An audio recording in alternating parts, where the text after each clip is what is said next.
Hello बच्चों, कैसे हो आप लोग। आज हम लेके आए हैं आपके लिए GP series that is geometric progression. तो शुरू करते हैं वीडियो को। हाँ जी, तो फर्स्ट हम पहले जीपी की फटाफट प्रॉपर्टीज़ को पढ़ लेते हैं। जीपी सीरीज क्या होती है। इट इज़ अ सीक्वेंस जिसमें कंसेक्टिव टर्म्स के बीच में जो रेशो होती है दैट इज़ हमेशा फिक्स। ठीक है, that ratio is called common ratio r. First term आपकी क्या होती है, ए। जनरल टर्म बच्चे आपकी कोई भी, अगर आप मैं टी एन ले लूँ so that will be a raise to power a into r raise to power n -1।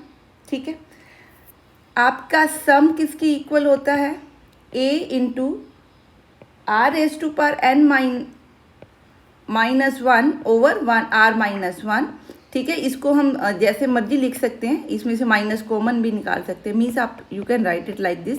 Accordingly r आपका लेस देन 1 है या ग्रेटर देन 1 है। ठीक है, तो आर यहाँ पे क्या होता है, नॉन ज़ीरो। ठीक है, रेशो हमेशा नॉन ज़ीरो होगी। ठीक है, और इसमें कोई भी टर्म एक्चुअली आपकी ज़ीरो नहीं बन सकती। हाँ जी, और क्या लेंगे, सम ऑफ, अगर आप इन्फिनिटी ले रहे हो तो वो क्या बच्चे आपने पढ़ा हुआ ए इंटू 1 माइनस आर, प्रोवाइडेड कि यहाँ पे जो आर है वो किसके बीच में होगा, -1 to 1 के बीच में, and r is not equal to 0। ठीक है, क्लियर है। सो ये आपने की है। नेक्स्ट आप देखें। हाँ जी, अगर आपके पास जीपी में 3 टर्म्स का मल्टीप्लिकेशन आ जाती है तो हमने जो टर्म्स लेनी होती है 3 टर्म्स, वो किस फॉर्म में लेनी होती है। जैसे हमने एपी में ली थी ए माइनस डी, ए प्लस डी, पर यहाँ पे किसकी बात कर रहे थे, जब इनकी सम की बात होती है ताकि डी ओमिट हो जाए। इसी तरह यहाँ पे मैंने जो 3 टर्म्स लेनी है वो क्या लेनी है, a by r, a and a r. ठीक है, यहाँ पे किसकी बात कर रहे हैं, अगर इन टर्म्स का क्या आ रहा है, प्रोडक्ट की फॉर्म आ रही है, तो मैं इस तरह से लेती हूँ ताकि आर ओमिट हो जाए। ठीक है, इसी तरह अगर मेरी 4 कंसेक्टिव टर्म्स होंगी तो वो क्या बनेंगी, ए आर क्यूब। ठीक है, a by r and a raised by r cube. अब यहाँ पे जो आपका कॉमन रेशो है, आप बच्चे देखिए आर स्क्वेयर है। जैसे उसमें 4 टर्म्स में आप लेते थे, वहाँ पे 2D डिफरेंस होता था। ठीक है, इसी तरह आप इसको जनरलाइज कर सकते हैं। क्लियर। अब अगर ए बी सी आपको पता है जीपी में है, तो that implies b by a is equal to c by b, तो that implies b square is equal to a c. इसको ज्योमेट्रिक मीन भी बोलते हैं। ठीक है जी, क्लियर है। बात करते हैं कि टर्म्स जो इक्वी डिस्टेंस हैं, suppose A R square, A r cube, and suppose A R 4, 2-3 ले लेते हैं।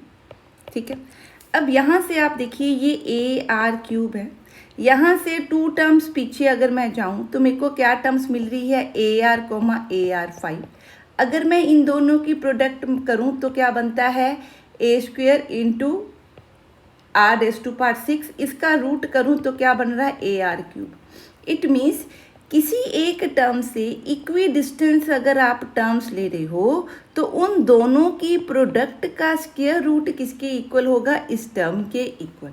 तो इसको फॉर्मूला की फॉर्म में लिखते हैं, t r, suppose t n लिख लेती हूँ, t n is equal to what, t n minus k, n से nth टर्म से के पीछे, इंटू एन टर्म से के अगली टर्म, इन दोनों के प्रोडक्ट का स्क्वायर रूट करूं। इस स्क्वायर रूट को आप यहाँ पे भी लिख सकते हो, इस तरह से भी आप दे सकते हो। ठीक है, तो आपकी क्या बनेगी, टी nth टर्म। ठीक है, क्लियर है। हाँ जी, अब अगर आप किसी भी जीपी सीरीज को मल्टीप्लाई करते हो किसी टर्म के साथ या डिवाइड करते हो किसी टर्म के साथ, जैसे सपोज अगर A R square and so on है, और मैं इसको किसी के के साथ क्या करी हूँ, मल्टीप्लाई, तो आप देखिए इनकी कॉमन रेशो में कोई डिफरेंस नहीं आया। सिर्फ क्या चेंज हुआ, आपकी फर्स्ट टर्म क्या हो गई, चेंज।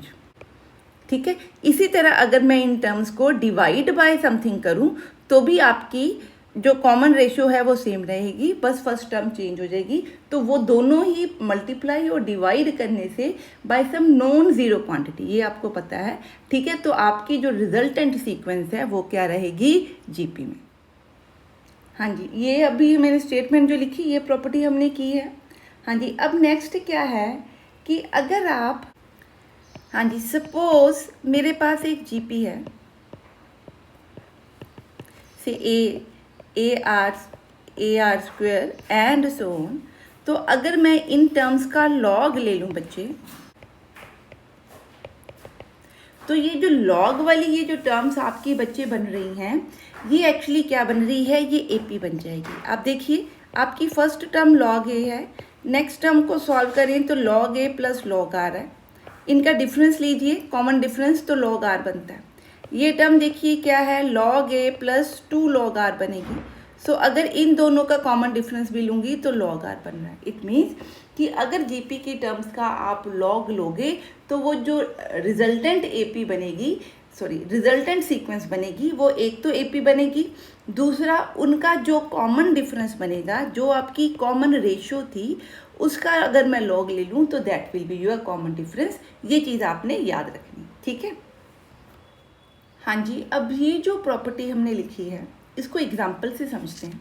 सपोज मेरे पास एक जीपी है से यहाँ तक, एक और टर्म ले लेते हैं। अगर मैं, ये आपकी फर्स्ट टर्म है, ये आपकी लास्ट टर्म है, अगर मैं फर्स्ट टर्म और लास्ट टर्म को प्रोडक्ट करूं बच्चे, तो मेरे पास आंसर क्या आ रहा है, a square into r raise to power 6, ठीक है।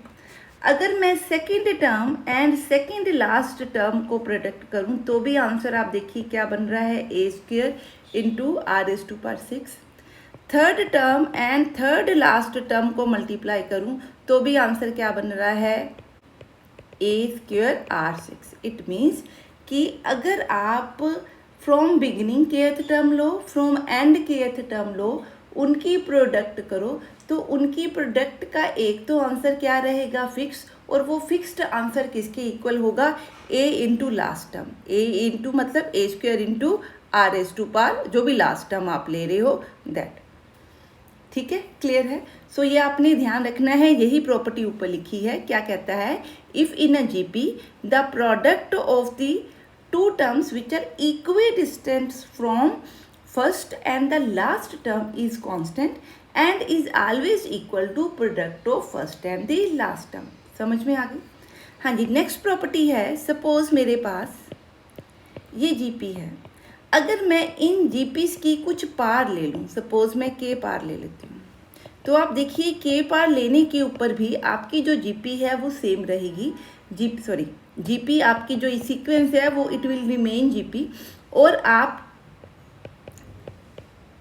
आपका जो कॉमन रेशियो है वो किसके इक्वल बनेगा, जो भी आर की आपने पार ली, जो भी पार के 1 2 3 4 1/2 1/3 जो भी आप लेना चाहते हो, ठीक है, तो वो आपकी क्या बन जाएगी, कॉमन रेशियो, ठीक है। सो अगर मैं उसकी कांस्टेंट पावर ले रही हूँ आपकी सीक्वेंस की, जीपी की टर्म्स की, तो आपकी जो रिमेनिंग जो रिजल्टेंट की सीक्वेंस होगी वो भी क्या बनेगी, जीपी बनेगी। इसी तरह सपोज अगर मेरे पास 2 जीपीस हैं, सपोज आपके पास 2 जीपीस हैं, से 1 जीपी है आपकी a r square and so on, say other GP is b r 1 b r square and so on. अगर इन जीपी की कॉरस्पॉन्डिंग टर्म्स को मैं मल्टीप्लाई करूं या डिवाइड करूं, कॉरस्पॉन्डिंग टर्म्स की बात कर रहे हैं, ठीक है,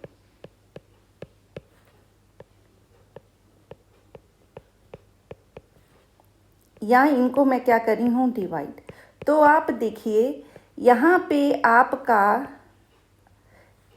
अगर आप इन दोनों को डिवाइड करो तो ये आपका इस केस में जो है ये भी आपकी जीपी बन रही है और ये भी आपकी क्या बनेगी, जीपी।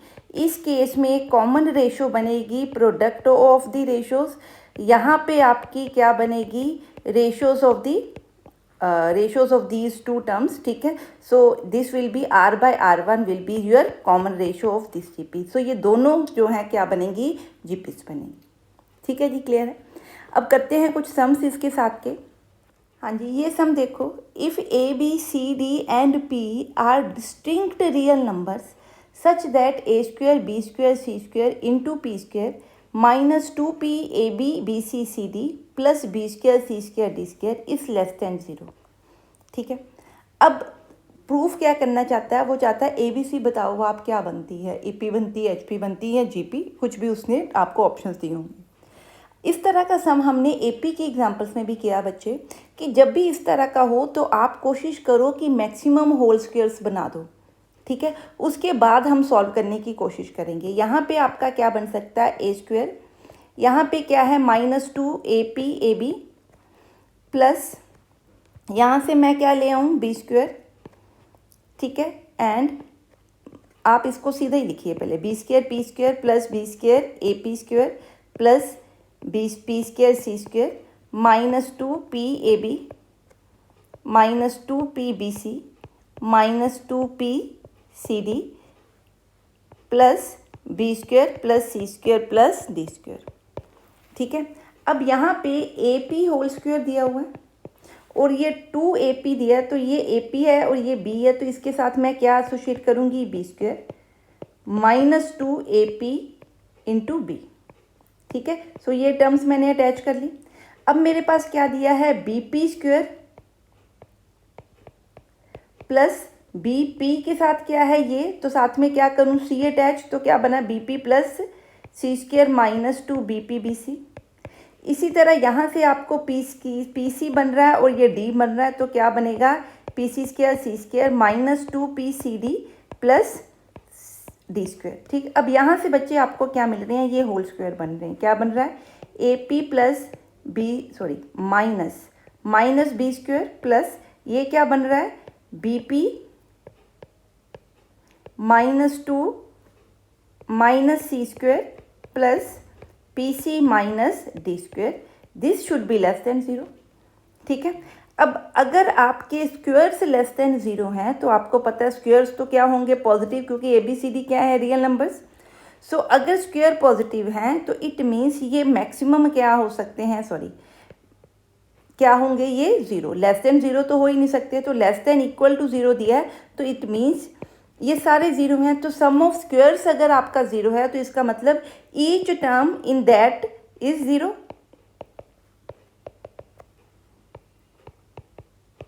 तो यहाँ से आप निकाल सकते हो कि AP is equal to B, BP is equal to C and CP is equal to D। तो इट मीन्स अगर मैं सारी टर्म्स P में निकालूं,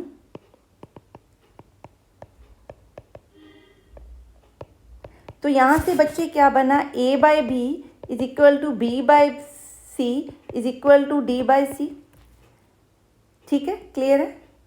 अब यहाँ से आपको क्या नज़र आ रहा है, B² is equal to AC, और यहाँ से आपको क्या नज़र आ रहा है, B और D। सो यहाँ से एक्चुअली ये टर्म आपको मिली, ठीक है। तो इट मीन्स आपका क्या है, ये ज्योमेट्रिक मीन बन गया ABC का। सो इट मीन्स आपके ABC किस में होंगे, GP के अंदर, ठीक है। समझ में आ गया सम, हाँ जी। अब देखो, अब कहता है if ABC are in GP, कि ABC आपकी GP में है, then the equation AX² plus 2BX plus C and DX² plus 2EX plus F have the common root if these terms are in dash, dash means AP, GP और HP, ठीक है। अब जो given है वो लेके चलते हैं। गिवन क्या है, that ABC are in GP। So अगर ABC GP में है तो आपको पता है B² किसकी इक्वल होगा, AC, that implies B is equal to root AC, ठीक है। अब इस देने का पर्पस एक्चुअली क्या है, कि अगर इस B की वैल्यू मैं यहाँ पे पुट करके देखूँ बच्चे, तो मेरे पास क्या बन रही है, 2√AC x plus C। So it can be written as, अगर मैं इसका होल स्क्वायर कंप्लीट करने की कोशिश करूं, ठीक है, तो बच्चे आपका क्या बन गया, ये आपका एक्चुअली क्या बन गया, होल स्क्वायर। सो ABC GP में देने का पर्पस ही क्या था, कि ये आपकी क्वाड्रेटिक क्या बन सके, होल स्क्वायर। तो ये अगर होल स्क्वायर है तो इसके क्या होंगे, सेम एंड इक्वल रूट्स, ठीक है। तो इसका रूट बच्चे क्या बन गया, x is equal to -√C/A। अब वो कहता है कि इस इक्वेशन का और इस इक्वेशन का कॉमन रूट है। सो इसमें तो रूट ही सिर्फ ए है, इट मीन्स कि ये जो रूट है ये इसका भी रूट होगा। सो अगर ये इसका रूट है तो मैं x की वैल्यू यहाँ पे बच्चे पुट कर रही हूँ, इट विल बी x² करोगे तो C/A बनेगा, प्लस 2EX करोगे तो -√C/√A बनेगा, प्लस F बनेगा, दैट इज इक्वल टू 0। अब निकालना क्या है, f by c, e by b and d by a. तो पहले तो मैं एफ बाई सी निकालने के लिए क्या कर रही हूँ, इसको एक मिनट, माइनस वाली टर्म एक तरफ ले जाते हैं। It is d c by a plus f is equal to 2e root c root a. ठीक है, अब इसको सॉल्व करते हैं। अब आप सिर्फ ये देखिए कि d बाई ए चाहिए एक टर्म f बाई सी चाहिए। तो मैंने f बाई सी बनाने के लिए बच्चे इस टर्म को c से क्या कर दिया, डिवाइड। जब c से डिवाइड किया तो ये कुछ इस तरह से बन गया। सो मेरे पास क्या आया, d by a plus f by c is equal to 2e by root a and root c. ठीक है, यहाँ से हमें क्या पता लग रहा है, रूट ए सी किसकी इक्वल है, बी के। तो इसकी जगह पे बच्चे मैं बी लिख रही हूँ। अब आप देखिए ये क्या बन रहा है, ये आपकी एक टर्म है, ठीक है, ये आपकी थर्ड टर्म है, और ये क्या है, ट्वाइस ऑफ दिस। तो इसका मतलब ये टर्म्स किस में हो गई, these terms are in AP. ठीक है, क्लियर है जी। तो ये किस में बन गई, एपी में। ठीक है, हाँ जी, नेक्स्ट सम देखते हैं। हाँ जी, अब ये सम देखिए, ऐसा सम हमने एपी में भी किया था। अब इस सम में हमने क्या है, हमारे पास सपोज ये एक्स दिया है और मैंने इसकी वैल्यू निकालनी है। ठीक है, सो एक तरीका हमें क्या होता है कि हम इसको 100 से मल्टीप्लाई करते हैं, तो क्या बनता है 32.858 का रेपिटिशन, क्योंकि ये 585858 चलती जाएगी। ठीक है, क्लियर। सो अगर मैं अब इसमें से क्या लूँ, 10,000, तो ये बनेगा 3258.58 की रेपिटिशन।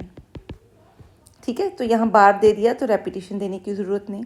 अब इन दोनों को बच्चे अगर मैं माइनस करूँ तो I will get 9900x is equal to 3226। एक मिनट, माइनस करते हैं। हाँ जी, तो ये बना 3226। ठीक है, तो यहाँ से बच्चे वैसे ही x आपका क्या बना 3226 बाय 9900। तो इसको आप कैंसिल करके देख लीजिए क्या आंसर आता है। आप इसी सम को जीपी के साथ भी कर सकते हैं। How can we do it through GP. आपको पता है कि आप x को क्या लिख सकते हो,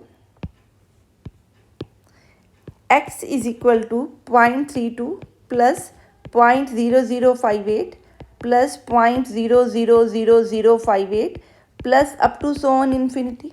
सो it is 32/100 plus 58/10⁴ plus 58 into 10⁻6 and so on.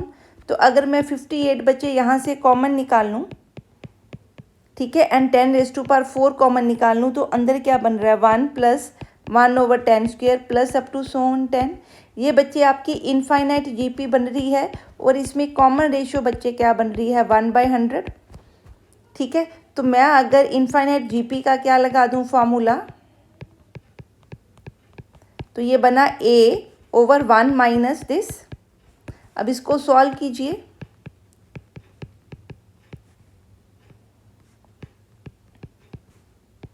ये बनेगा 9900, ये आपका कट गया।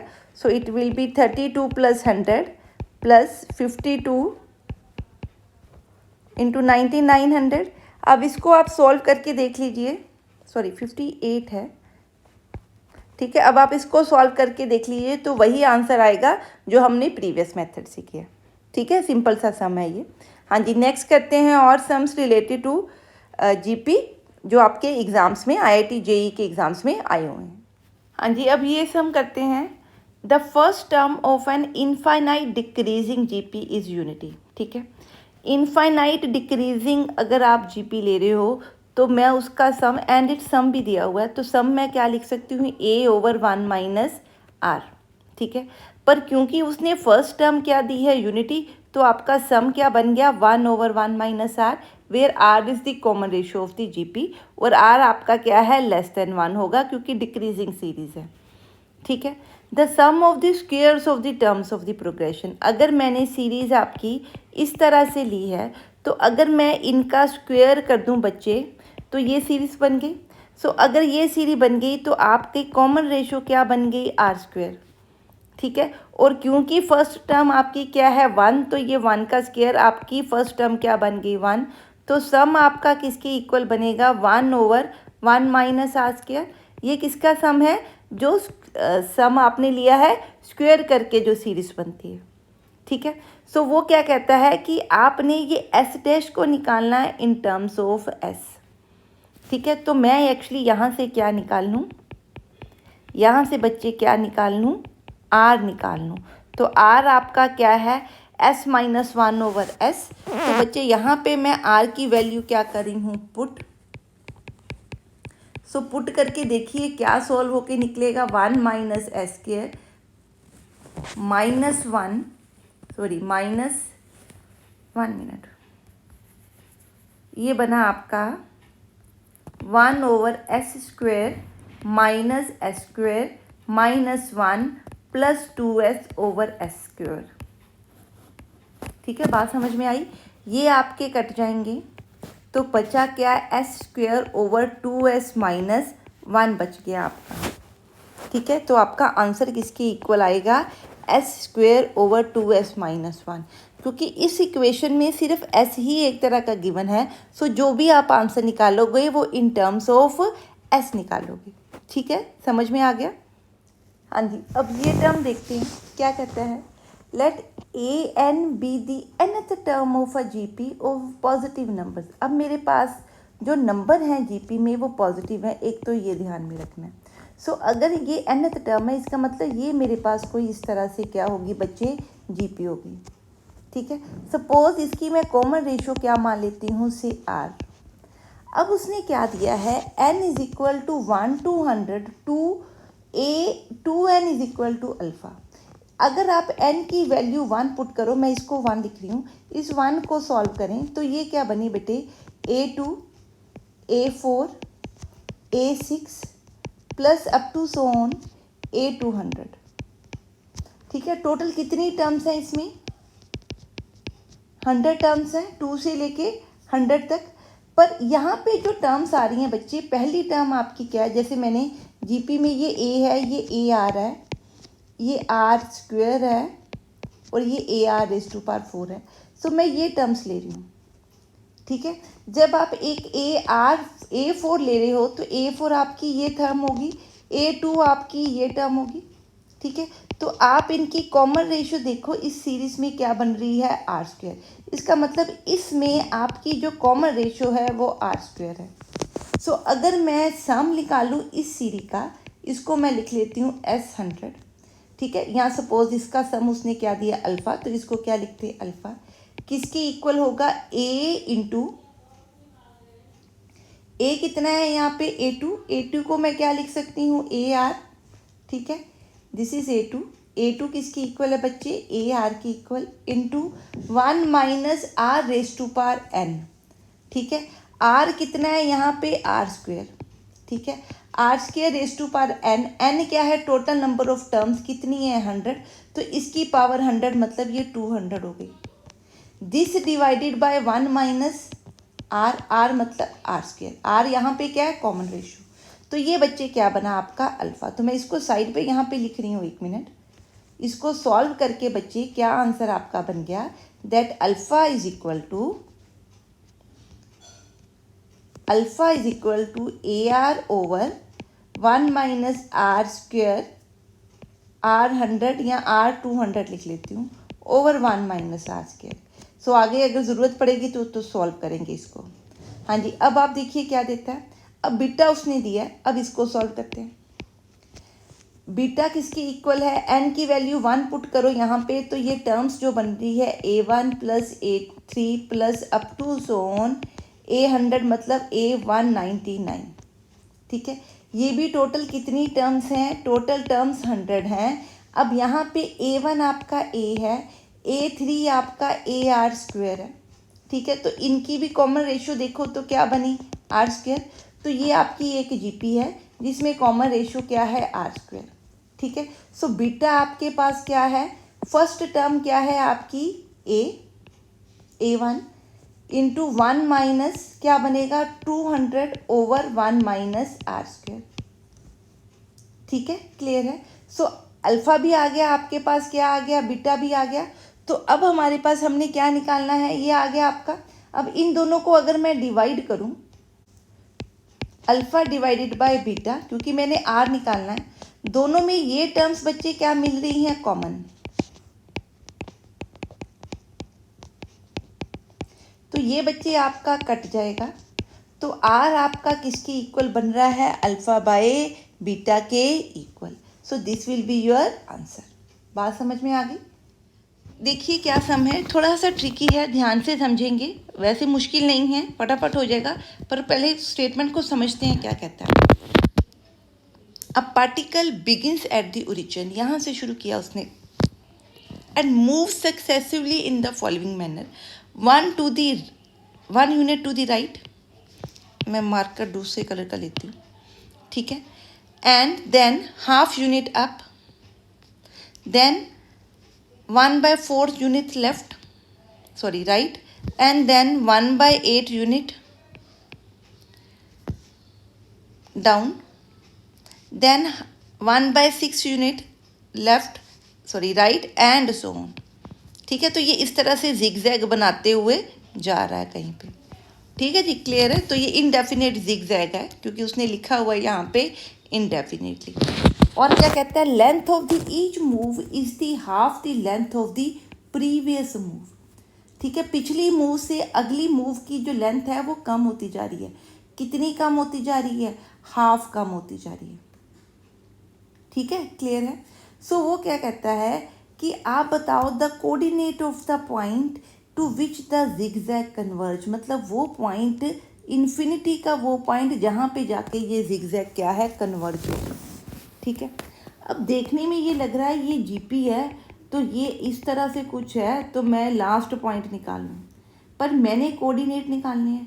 कोऑर्डिनेट के लिए क्या चाहिए, एक्स भी चाहिए और वाई भी चाहिए।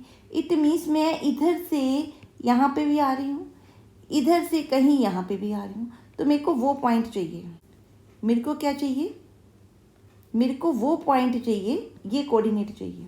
अब यहाँ से एक्चुअली मेरे को ये एक्स डिस्टेंस चाहिए। ठीक है, अब एक्स डिस्टेंस देखो कितना कितना कवर, अब मैं इसको इरेज कर रही हूँ, स्टेटमेंट आपको समझ आ गई। डायग्राम से ही इसको कवर करते हैं, एक बार डायग्राम को फिर दोबारा से बनाते हैं ताकि समझ आ जाए अच्छे से क्वेश्चन। क्या कहता है, पहले उसने कितना कवर किया बच्चे, 1 यूनिट। 1 यूनिट के बाद ऊपर चला गया, हाफ यूनिट कवर किया। अगली बार फिर यहाँ पे आया 1/4 कवर किया, फिर नीचे आया 1/8 कवर किया, फिर राइट पे गया 1/16 कवर किया। सो अगर मैं सिर्फ एक्स लेंथ देखना चाहती हूँ तो आप देखिए एक्स लेंथ कैसे चेंज हो रही है, 1, 1/4, 1/16 एंड सो ऑन। मैं सिर्फ ये वाली लाइन, एक मिनट कलर चेंज करते हैं, मैं ये देख रही हूँ ये लेंथ, क्योंकि ये करते करते करते हमने कहाँ पे पहुँचना है, इन्फिनिटी वाले पॉइंट पे, तो मैं एक्स कोऑर्डिनेट चेक कर रही हूँ। ठीक है, तो एक ये है जो सीधी पे जा रही है। इसी तरह अब देखते हैं अगला। हाँ जी, अब हम देखते हैं वाई कोऑर्डिनेट। अब वाई के लिए आप देखिए क्या है, डिफरेंट कलर यूज़ करते हैं। ये 1/2 है, उसके बाद 1/8 है, पर वो नीचे, एक आप ऊपर जा रहे हो, एक आप नीचे जा रहे हो। आप बात किसकी कर रहे हो, डिस्टेंस कवर्ड की। सो यहाँ पे आप अगली जो वैल्यू लोगे वो -1/8 है, बस यही ट्रिक है इसके अंदर। ठीक है, अब यहाँ से फिर ऊपर जाओगे, अब यहाँ पे जितना ऊपर गए 1/32, तो अगली टर्म वर्टिकल डायरेक्शन में क्या है, 1/32। यहाँ से 164, उसके बाद नीचे को आओगे, कितना नीचे आ रहे हो, 128, -1/28। It means alternatively positive negative terms चलेंगी। एक तो ये चीज़ आपने ध्यान में रखनी। अब अगर ये भी क्या चल रहा है, इन्फिनिटी को, तभी कन्वर्ज होगी किसी पॉइंट पे, क्योंकि ये जिगजैग क्या है, इस तरह से चलता जा रहा है, तो चलते चलते कहीं इन्फिनिटी पे मिलेगा। उस इन्फिनिटी का एक्स और वाई ढूंढना चाहती हूँ, तो ये सारे एक्स मैं ऐड कर दूँ और ये सारे वाई मैं प्लस माइनस ऊपर नीचे जाते ऐड कर दूँ, तो मेरे को क्या मिल जाएगा, एक्स कोऑर्डिनेट और वाई कोऑर्डिनेट। सो अगर इसको मैं ऐड करूँ, ये एस एक्स ले लेती हूँ और ये एस वाई, तो मेरा जो पॉइंट ऑफ कन्वर्जेंस है वो होगा SX, SY। ठीक है, तो यही मैंने पॉइंट निकालना है। तो सम एस एक्स क्या है, ए आपका कितना है 1, जीपी में आपका इसका कॉमन रेशो कितनी है 1/4, तो क्या बना 1 - 1/4, सॉल्व करो क्या बना 4/3, कॉमा। अब एस वाई निकालते हैं, एस वाई में ए कितना है 1/2 और कॉमन रेशो क्या है -1/8 ओवर 1/2 करो तो क्या बनी -1/4, तो कॉमन रेशो -1/4, सोल्व कर दो बच्चे इसको, तो ये क्या बना 5/4 दैट इज़ 2/5। तो आपका जो पॉइंट बना वो क्या बना 4/3 एंड 2/5, बात ख़त्म। तो ये आपका क्या बन गया, वो कोऑर्डिनेट पॉइंट जिस पे ये जिगजैग क्या कर रहा है, कन्वर्ज कर रहा है। ठीक है, क्लियर है जी। हाँ जी, अब ये बहुत सिंपल सम आया हुआ है। क्या कहता है, if the sum of the first n natural numbers, ठीक है, n नेचुरल नंबर्स का सम आपको पता है क्या होता है, n/n+1/2, it is equal to 1/5 times sum of their square. तो स्क्वेयर जो नेचुरल नंबर्स का होता है वो कितना होता है, n × n+1 × 2n+1/6। तो वो कहता है ये आपको दिया हुआ है, n क्योंकि नेचुरल नंबर है और ये सम ऑफ टर्म्स है तो n is not equal to 0। तो ये बच्चे आपके कट गए, तो बना क्या 15 इज इक्वल टू 2n+1, तो n आपका क्या बन गया 7। तो ये तो बहुत ही सिंपल सम है, ये AP-GP की सीरीज़ में से ही आपका सम एग्ज़ाम में आया हुआ है। इस लेक्चर का लास्ट सम करते हैं। हाँ जी, इस लेक्चर का लास्ट सम कर रहे हैं। यहाँ पे दिया है कि ये जो सम दिया है ये 0 दिया है, पर वो क्या कहता है कि जो ABC है नॉट इन AP, तो फाइंड करो कि ABC कैसे रिलेटेड है।